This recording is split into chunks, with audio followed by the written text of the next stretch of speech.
गुड़िया को कुछ नहीं होगा, इंशाल्लाह ठीक हो जाएगी और कश्मारा ले जाएगी ना बच्चों को कराची। वो अंदाजा नहीं है कि कितना गंदा किरदार है इसका, ये कितनी बद किरदार है।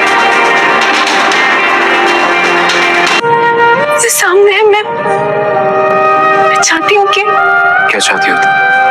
तो और भी लड़कों के साथ ही ऐसे करती रही है।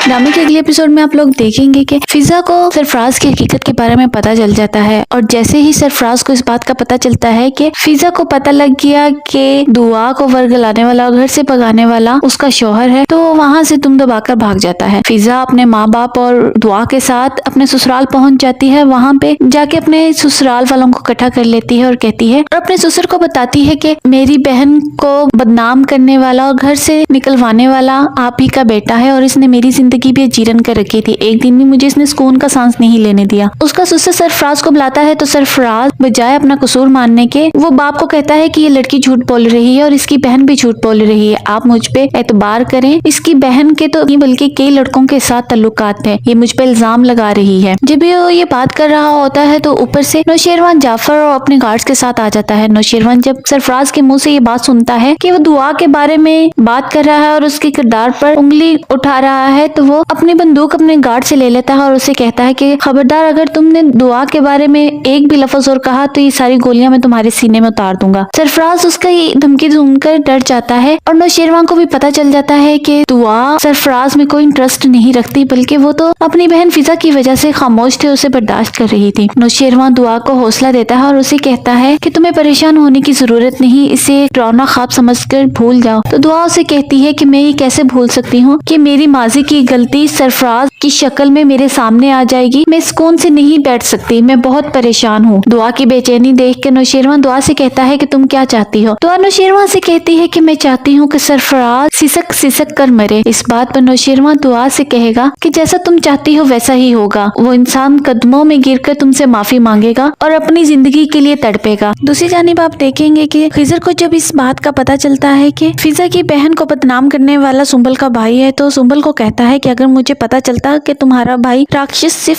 इंसान है तो मैं इसको अपने हाथों से इसकी जान ले लेता। मुझे फिजा भाभी और उसकी बहन की बेबसी नहीं भूलती। इस बात पर सुंबल चिढ़ के कहती है तो आपको इंतजार किस बात का है, आप जाएं और मेरे भाई की जान ले लें। दूसरी जानिब कश्माला इस दाव में है कि किसी तरह वो नौशेरवान के पास पहुंच जाए और दुआ को उसकी जिंदगी से निकाल दे। वो अपनी बेटी की बीमारी का बहाना बना के घर वालों को कहती है कि मैंने कराची जाना है और वहाँ पे अपनी बेटी का इलाज करवाना है, जिस पे अम्मा साईं और अब्बा साईं राजी हो जाते हैं कि नौशेरवान के पास चली जाओ और नौशेरवान गुड़िया का इलाज करवा देगा। लेकिन कश्माला का तो कुछ और ही इरादा है और वो दुआ को नौशेरवान की जिंदगी से निकालने के इरादे से जा रही है। तो क्या होगा आने वाली एपिसोड में जानने के लिए मेरे चैनल को सब्सक्राइब कीजिए and hit the bell icon for watching the latest videos.